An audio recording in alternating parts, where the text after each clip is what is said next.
estou aqui meio agoniado, porque eu acho que o mais rico vai ser o debate.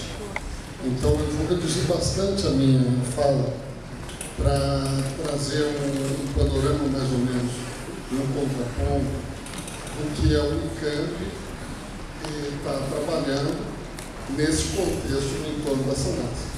Nós organizamos nossas ações em 3 grandes linhas, que é basicamente o que eu acho que todo mundo está fazendo, que é conscientização, racionalização e prevenção. Começando de trás para diante, nós estamos construindo um plano de prevenção para o que vem, o que poderia vir por aqui. Até aproveitando discussões anteriores, professor Teixeira, nós estamos precisando desses 3 gatilhos que o Marco trouxe da SANASC, né? E a partir desses 3 gatilhos, dá para rebater bem cenários internos. Você percebeu o gatilho laranja, vermelho, amarelo? E aí a gente está procurando discutir com a comunidade isso. Para vocês terem um panorama, a Unicamp gasta mais ou menos em torno de 70 mil metros cúbicos mês. E eu, como o professor Aldo falou pela manhã, é o mesmo que a gente gastava há 15 anos atrás. Cresceu 40% nas suas instalações, mas manteve-se próximo disso. Só que agora nós precisamos de um desafio adicional. Quer dizer, quanto é que dá para reduzir em relação a isso? Porque é isso que a gente vem trabalhando, aí não mais na questão da prevenção, mas na questão da racionalização. Nós temos, desses 70 mil, uma produção própria de poços que gira em torno de 20 mil. E os outros 50 mil são dependentes dessa base.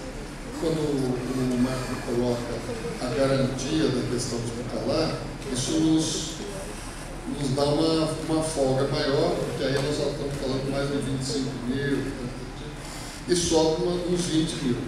Que aí eu entendo bem a preocupação, por exemplo, do professor Teixeira, do diretor da FEA, do diretor do IQE, que são regiões que são atendidas diretamente.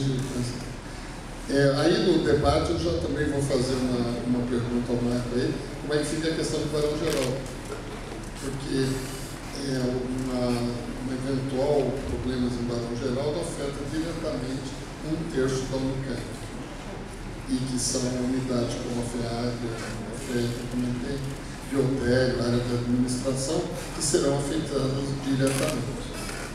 E nós estamos trabalhando na mesma linha de racionalização.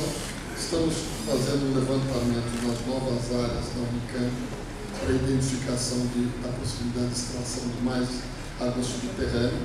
A Unicamp dobrou a área praticamente recentemente. Estamos trabalhando nessas operações de caça-vazamento, tanto interna quanto externas. Não temos esse fôlego todo para a troca das adutoras, mas é uma coisa que a gente também planeja no médio e no longo prazo. E intervenções específicas no âmbito de cada unidade. Troca de torneiras, uma coisa que está dando um resultado muito positivo. Nós, no primeiro momento, a gente colocou torneiras dosadoras e agora a gente está colocando redutores de pressão e areadores nessas torneiras dosadoras. Com isso, cai pela metade o consumo da água e mantém a mesma sensação, porque o areador faz com que a gente lave a mão do mesmo jeito, não percebe muita diferença, e reduz brutalmente a questão do consumo. Então, são todas essas ações que nós estamos trabalhando. E a terceira frente, daí a redução da minha fala para outras conclusões, que eu acho que é o lado mais importante da reflexão e do debate, e que o Penses traz isso de forma mais ampla. Então, basicamente, eu quero agradecer a oportunidade de poder trazer um pouco aqui para vocês dessas questões da Unicamp. Toda essa ação tem um papel muito importante do GGUS e da Prefeitura do Campus, que são os operacionalizadores disso, e está disponível aí no próprio site do GGUS uma página com todos os detalhes que vocês eventualmente desejam em relação a mim. Então, eu paro por aqui, professor Júlio. Obrigado e vamos para o debate.